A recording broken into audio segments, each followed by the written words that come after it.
இன்னைக்கு பல பேர்கிட்ட பணம் இருக்கு சார், பெரிய பதவி இருக்கு சார், பெரிய பெரிய வீடுகள் இருக்கு. ஆனா தன்னுடைய கஷ்டத்தை, தன்னுடைய கண்ணீரை, தன்னுடைய துக்கத்தை சொல்வதற்கு சக மனிதர்கள் இல்லாம இருக்காங்க. அழும்போது தோல் சாய்வதற்கு, அந்த கண்ணீரை துடைப்பதற்கு மனிதர்களை சம்பாதிக்காமல் இன்னைக்கு பல பேர் இன்னைக்கு இருக்காங்க சார். ஆண்டன் செக்காகோ ஒரு கதை எழுதியிருப்பாரு. ஒரு குதிரை வண்டிக்காரர், அவருடைய பையன் இறந்து போயிடுறான். 4 நாள் கழிச்சு மறுபடியும் இவர் வேலைக்கு போயே ஆகணும்ன்ற ஒரு கட்டாயம். ஆனா அந்த துக்கம் எல்லாம் இவர் மனதுல இருக்கு. பையனை பிரிஞ்ச துக்கம், வேலைக்கும் போய் ஆகணும், வயிற்றுப்பாடு, அந்த குதிரை வண்டியை எடுக்கணும். அந்த குதிரை வண்டியில முதலா ஒரு பெரிய பணக்காரர் வந்து ஏறாரு.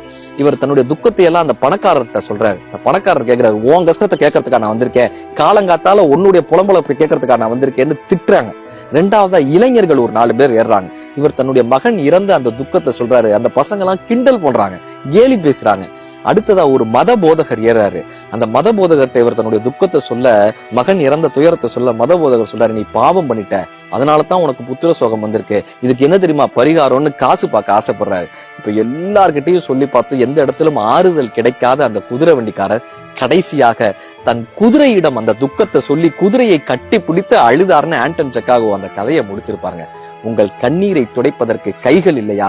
உங்கள் கைகளே அந்த கண்ணீரை துடைக்கட்டும். நாளைய நாள் நம்பிக்கையோடு பிறக்கட்டும்.